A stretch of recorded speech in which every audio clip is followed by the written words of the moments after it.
Hey everyone, welcome back to my channel once again. I know it's been a little bit since my last post, but there has been a few things going on in my life.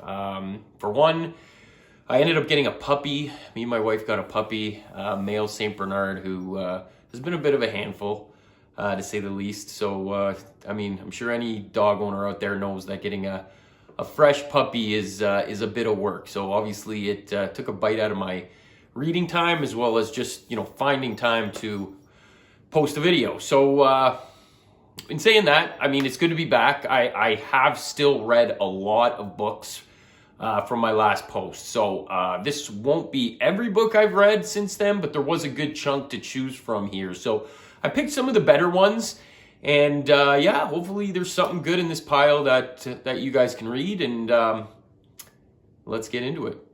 All right, first up, let's talk a little bit about Ira Levin. I have just discovered Ira Levin. Obviously, I had heard of him. Pretty notable author, has some very notable things like the Stepford Wives. I'm sure everyone's heard of the Stepford Wives, whether it's through literature or the movies.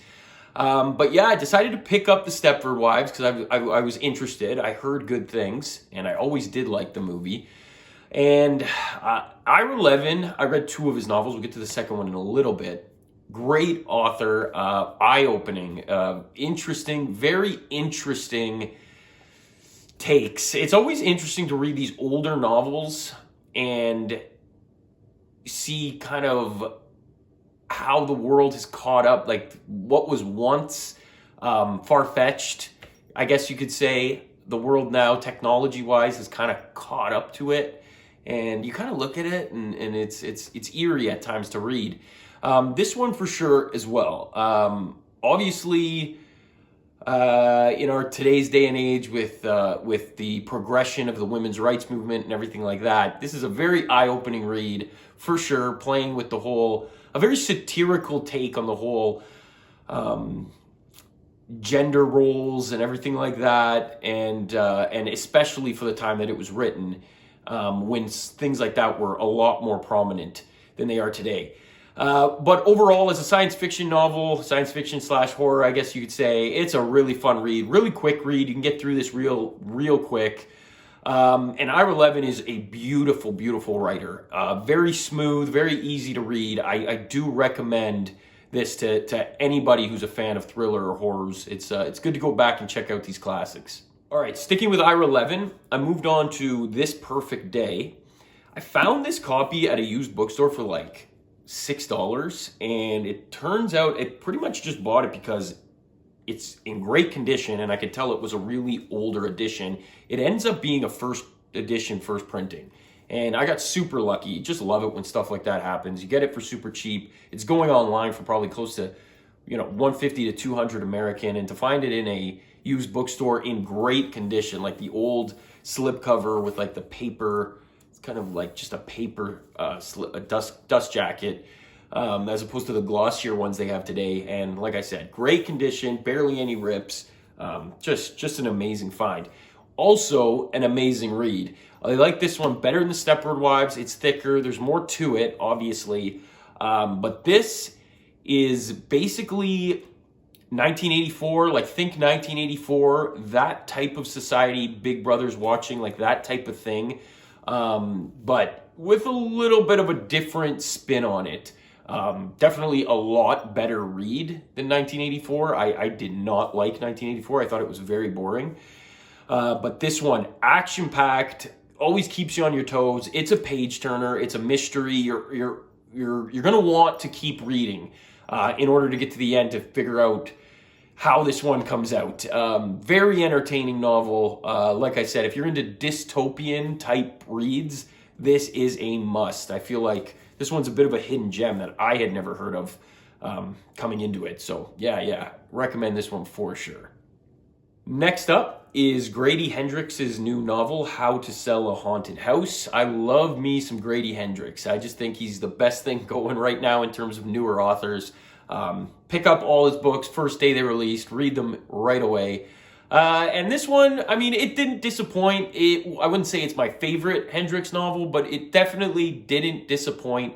In true Hendrix fashion, he takes some very common horror plots and tropes and just kind of turns them on their head and freshens them up and makes them very original. Again, always an entertaining read with Hendrix. He's got that very like innocent type way he writes, innocent and fun, I guess you could say, but keeps it a little dark as well for the true horror fans.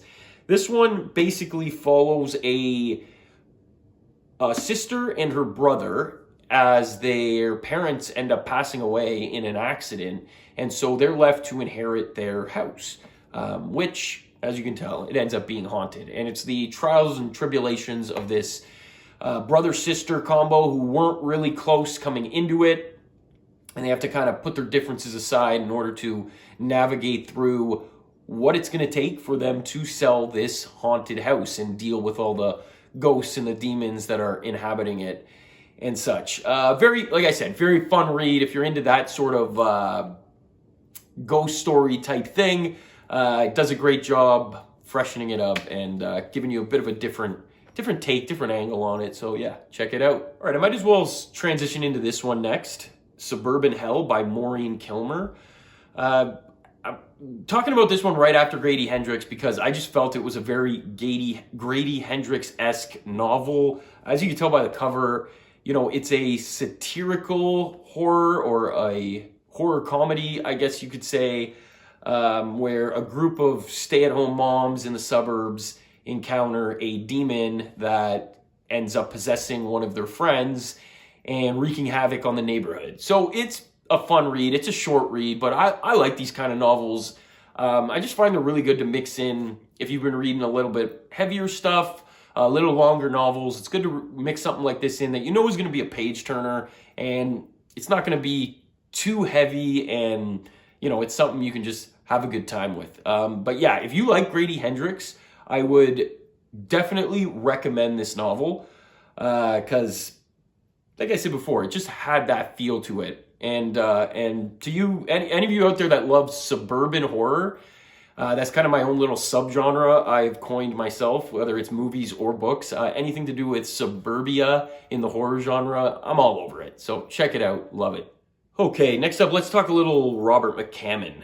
Gone South. Another great Robert McCammon read. I am just really loving his stuff right now. He's an author that I definitely want to run through his whole portfolio, his whole library. Gone South was next. Jam-packed, this one, a layered story. There's a lot to it.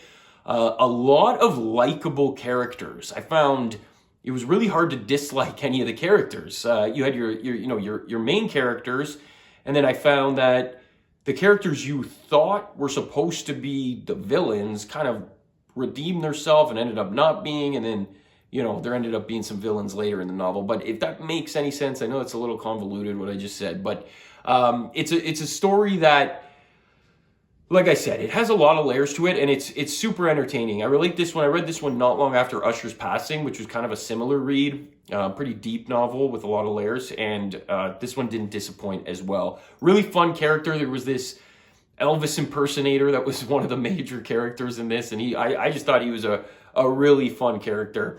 A little bit of a disclaimer, there is some pretty bad animal violence in this. Was pretty disappointed with that. That stuff always hits me a little hard, but I mean, I guess these authors do it to increase the realness of their novel, I guess. But yeah, overall, really good read. Takes place in the Bayou in New Orleans, and or in Louisiana somewhere, maybe not New Orleans specifically, but yeah, really, really good novel. I recommend this one. Okay, next up, let's talk a little John Avett Lindqvist. If you are a regular here, you know that I do love Lindqvist. So I picked up Little Star, very long novel, but a very good one. Another good read from Lindqvist. In the same sense of Let the Right One In, it's a novel that just drags you in. He does such a great job of painting the picture of where you are, the setting, the city, developing his characters. They don't call him the Swedish Stephen King for nothing. Just very good at developing a story. Little Star is a weird one.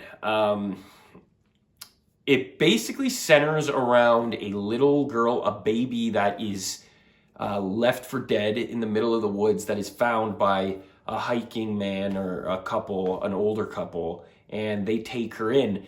They soon realize there's some weird things going on with her, so she has a very unorthodox upbringing. They kind of keep her in the basement, don't let her out, and they feed her all these lies about how, you know, any normal people are going to kill her or coming to get her or something like that. So like they really mess her up in that sense, but she is not a normal girl. There definitely is something weird going on with her. And then you mix in, there's this whole thing that she has this really beautiful singing voice, and through one of those like America's Got Talent or American Idol show like that in Europe, she's trying to get noticed and ends up kind of developing her own cult. That's about as far as I'm going to go. That sounds all over the place, I'm sure, just like this novel was a little all over the place in that sense, but it's one of those things that you got to read it to understand. It all does come together. It's entertaining, and if you like Lindqvist, it is one you should check out because he did a really good job with this one. All right, and the last one I'm going to talk about today is called Hide by Keirsten White. This was a blind buy for me. I saw the cover, read the premise, and thought it'd be pretty cool. It was short. Again, one of those easier reads, a shorter novel. The premise is super fun. It's about a reality TV show that pits a bunch of random people in an abandoned amusement park, and they're supposed to be looking for some like book. So it's like a scavenger hunt that is going to be all on film, and that's what at least they're telling them. It turns out all to be a sham. That's not a spoiler. I mean, you kind of know that from the start. And they're just luring these people out there for a certain reason, and you basically follow all these contestants as they're, you know, getting picked off one by something. We don't know what. We don't know if it's supernatural or man-made or something like that. And yeah, it kind of plays out like a slasher, as close to a slasher as you're going to get with a book. But yeah, few twists and turns here and there. A super fun plot, and anytime, you know, you mix amusement parks with horror, I think it's a great combination, and it always ends up being pretty fun. So this is a fun, short little read you could rip through. All right, everyone. Well, if you've watched this far, thank you very much. It's good to be back. I do apologize for taking my sweet time to post this next video. I do have some other reads as well, like I said, that I have finished, so it shouldn't take me that long to get another video up. Also got, you know, maybe another video in there as well with some of the special editions that I've picked up from when I posted a video about that last. So looking forward to getting that video up as well. Take care. Happy reading. We'll talk to you guys soon.